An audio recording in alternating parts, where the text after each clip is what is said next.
ابھی پچھلے سال جو میں نے ڈریم میں دیکھا تھا کہ جب چھوٹی جنگیں شروع ہو جائیں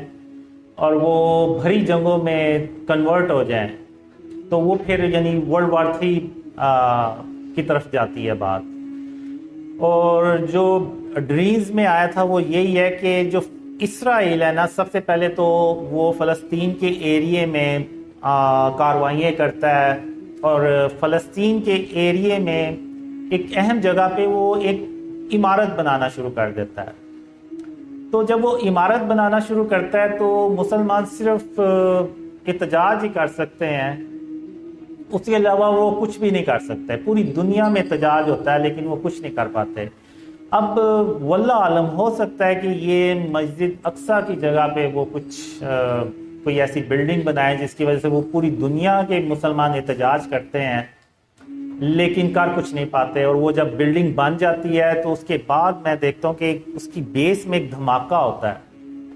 اور وہ دھماکہ ایسا ہوتا ہے کہ اس سے کے نتیجے میں نا ایک ڈسٹ اسٹارم اٹھتا ہے جو ایسے چاروں طرف پھیلتا ہے، اور وہ اتنا شدید طوفان ہوتا ہے کہ اس میں آپ کہہ لیں کہ عرب کنٹریز کی جو بڑی بڑی عمارتیں ہیں نا وہ تباہ ہوتی ہیں. اس میں بہت سارے ملک اس میں اس کی زرد میں آتے ہیں.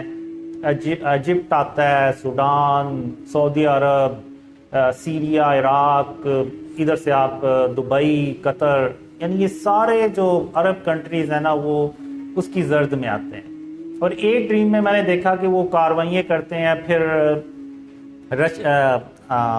اسرائیل کارروائی کرتا ہے، پھر رشیا بھی جو ہے نا وہ پروکسی وارز کے تھرو وہاں پہ گروپ بندی کرتا ہے اور وہاں پہ وہ ہانہ جنگی ٹائپ ماحول شروع ہو جاتا ہے. پھر کرتے کرتے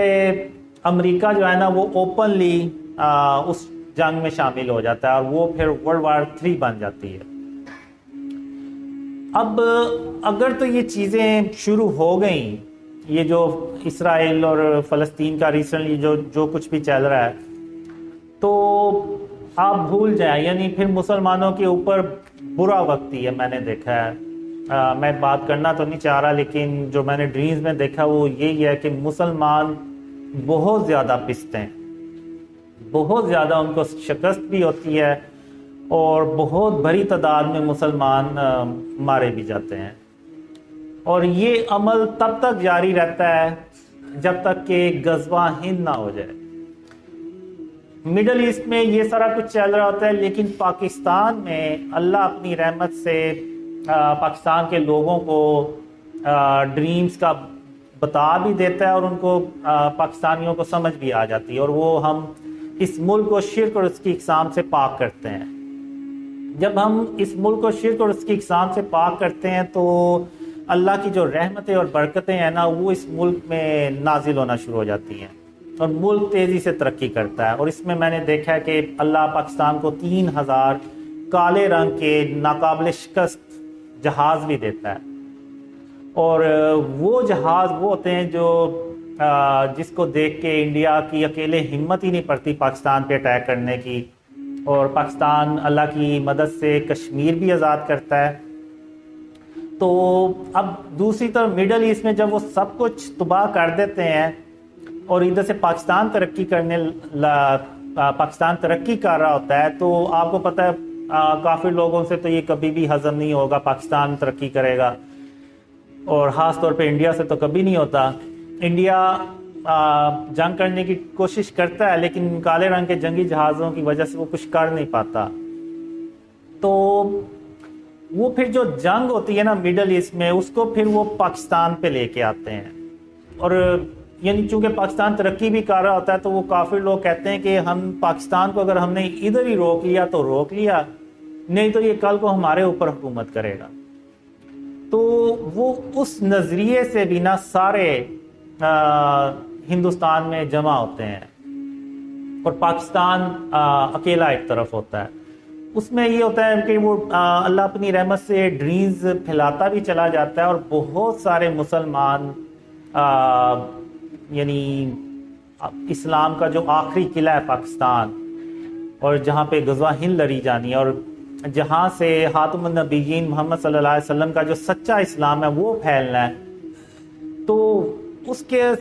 دیکھتے ہوئے بھی نا پوری دنیا سے مسلمان پاکستان میں ہجرت کرتے ہیں، مائیگریٹ کرتے ہیں، اور پاکستان کی جو آبادی ہے نا وہ کافی پھیل بھی جاتی ہے،